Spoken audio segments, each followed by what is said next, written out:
നമസ്കാരം. മലയാളി വാർത്തയിലേക്ക് സ്വാഗതം. തിരഞ്ഞെടുപ്പ് പ്രചാരണത്തിനിടെ തിരഞ്ഞെടുപ്പ് അടുത്തിരിക്കുന്ന ഈ വേളയിൽ പാനൂർ ബോംബ് സ്ഫോടനം CPMന് വലിയൊരു തലവേദനയായി മാറിയിരിക്കുകയാണ്.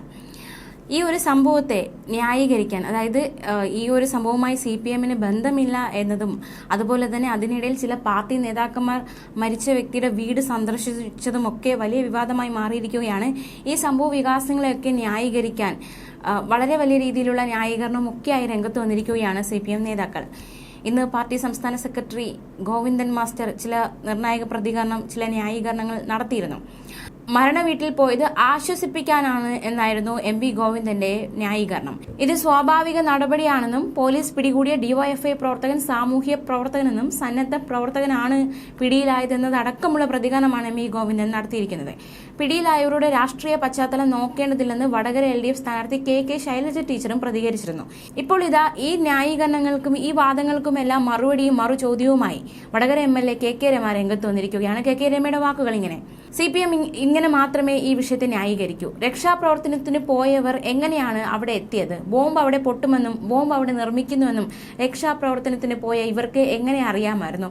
അവർ ഇത്ര പെട്ടെന്ന് എങ്ങനെ രക്ഷാപ്രവർത്തനത്തിനായി അവിടെ എത്തി? രക്ഷാപ്രവർത്തനത്തിന് എത്തിയവരാണെങ്കിൽ എന്തിനാണ് അവർ ഒളിവിൽ പോയത്? പലരും ഒളിവിലായിരുന്നു. പലയിടത്തു നിന്നല്ലേ പോലീസ് ഇവരെയൊക്കെ പിടികൂടിയത്? എന്തിനായിരുന്നു പിന്നെ അവർ ഒളിവിൽ പോയത്? ആളുകളുടെ കണ്ണിൽ പൊടിയിടാൻ പറയുന്നതാണ്. സാമാന്യ ബുദ്ധിയുള്ളവർക്ക് ഇത് വിശ്വസിക്കാനാകില്ല. ഇത്തരം ന്യായീകരണം പറഞ്ഞുകൊണ്ടേ ഇവർ. TP ചന്ദ്രശേഖരൻ മരിച്ചപ്പോൾ VS വീട്ടിൽ വന്നിരുന്നു. അന്ന് VSനെ വിമർശിച്ചവരാണ് ഇപ്പോൾ ഇത്തരത്തിലൊരു രക്ഷാപ്രവർത്തനം എന്ന ന്യായീകരണവുമായി രംഗത്ത് വന്നിരിക്കുന്നത്.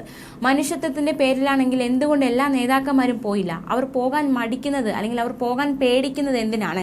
ഇത് കലാപമുണ്ടാക്കാനുള്ള ശ്രമമായിരുന്നു. CPMന് ഇത് വ്യക്തമായ പങ്കുണ്ട് എന്നതടക്കമുള്ള ആരോപണങ്ങളും മറുപടികളും ചോദ്യങ്ങളുമാണ് KK രമ മുന്നോട്ട് വെച്ചിരിക്കുന്നത്. ബോംബ് പൊട്ടിയ സ്ഥലത്തേക്ക് രക്ഷാപ്രവർത്തനം നടത്താൻ കൃത്യസമയത്ത് DYFI പ്രവർത്തകൻ എത്തിയത് എപ്രകാരമാണെന്നും ബോംബ് നിർമ്മിക്കുന്നുണ്ടെന്ന് അയാൾക്ക് അറിയാമായിരുന്നോ എന്നും ഗോവിന്ദന്റെ ന്യായീകരണത്തെ ചോദ്യം ചെയ്ത് KK രമ ചോദിച്ചിരിക്കുകയാണ്. സന്ദർശനത്തിൽ മനുഷ്യത്വപരമായ സമീപനം മാത്രമേ ഉള്ളൂ. സ്ഫോടനത്തിൽ മരിച്ചയാളുടെ വീട് CPM നേതാക്കൾ സന്ദർശിച്ചത് മനുഷ്യത്വപരമായി കണ്ടാൽ മതിയെന്നായിരുന്നു മുഖ്യമന്ത്രിയുടെയും പ്രതികരണം. കേരളത്തിൽ ബോംബ് നിർമ്മിക്കേണ്ട ആവശ്യമില്ലെന്നും സംഭവത്തിൽ ശക്തമായ നടപടി സ്വീകരിക്കുമെന്നും അദ്ദേഹം കൂട്ടിച്ചേർത്തു. KK ശൈലജ ടീച്ചർ ഈ ഒരു സംഭവവുമായി ബന്ധപ്പെട്ട് ഇന്ന് നടത്തിയ പ്രതികരണം ഇങ്ങനെയാണ്: സ്ഫോടനത്തിൽ ഉൾപ്പെട്ടവരുടെ രാഷ്ട്രീയ പശ്ചാത്തലം തിരയേണ്ടതില്ല. ക്രിമിനലായി കഴിഞ്ഞാൽ അവരെ ക്രിമിനലുകളായി കണ്ടാൽ മതി. നല്ല പശ്ചാത്തലമുള്ള കുടുംബങ്ങളിൽ നിന്ന് പോലും വഴിപിഴച്ചു പോകുന്ന ചെറുപ്പക്കാരുണ്ട്.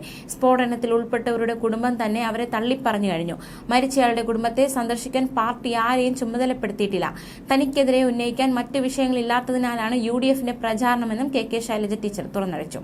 പാനൂർ സ്ഫോടന കേസിൽ ഉൾപ്പെട്ട ആൾക്കൊപ്പമുള്ള ഫോട്ടോ പ്രചരിപ്പിച്ച് KK ശൈലജ ടീച്ചർക്കെതിരെ ആരോപണങ്ങൾ ഉയരുന്ന സാഹചര്യത്തിനിടെയാണ് ഇത്തരത്തിലൊരു മറുപടി KK ശൈലജ ടീച്ചർ പറഞ്ഞിരിക്കുന്നത്. സ്ഫോടനത്തിൽ മരിച്ച ഷെറിലിന്റെ വീട്ടിൽ CPM നേതാക്കൾ സന്ദർശനം നടത്തിയത് വലിയ ചർച്ചയായി ഇരിക്കുകയാണ്. വടകരയിൽ വിഷയം KK ശൈലജയ്ക്കെതിരെ ഉപയോഗിക്കാനാണ് UDFന്റെ നീക്കം. ബോംബ് നിർമ്മാണത്തിനിടെയാണ് വെള്ളിയാഴ്ച പുലർച്ചെയോടെ പാനൂർ കുന്നോത്ത് പറമ്പിൽ സ്ഫോടനമുണ്ടായത്. പരിക്കേറ്റ 3 പേർ ആശുപത്രിയിലാണ്. അതിൽ ഒരാളുടെ നില ഗുരുതരമാണ്. ഒരാൾ ഈ ഒരു അപകടവുമായി ബന്ധപ്പെട്ട് മരിക്കുകയുണ്ടായി. എന്നാൽ ഈ ഒരു വിഷയം ഇപ്പോൾ CPMന് വളരെ തിരിച്ചടിയായിരിക്കുകയാണ്. തീർച്ചയായിട്ടും ഒരു ന്യായീകരണം നൽകുക അല്ലെങ്കിൽ ഈ വിഷയത്തിൽ ഉത്തരം പറയുക എന്നൊരു സ്ഥിതിയിലേക്ക് CPM എത്തിയിരിക്കുകയാണ്. തുടക്കത്തിൽ തന്നെ ഈ ഒരു ബോംബ് നിർമ്മാണവുമായി ബന്ധപ്പെട്ട് CPMന് യാതൊരു പങ്കുമില്ല എന്ന് അറിയിച്ചതാണ്. എങ്കിൽ പോലും ചില ചോദ്യങ്ങൾ ഈ ഒരു സാഹചര്യത്തിൽ ഉയരുകയാണ്. ന്യൂസ് ഡെസ്ക് മലയാളി വാർത്ത.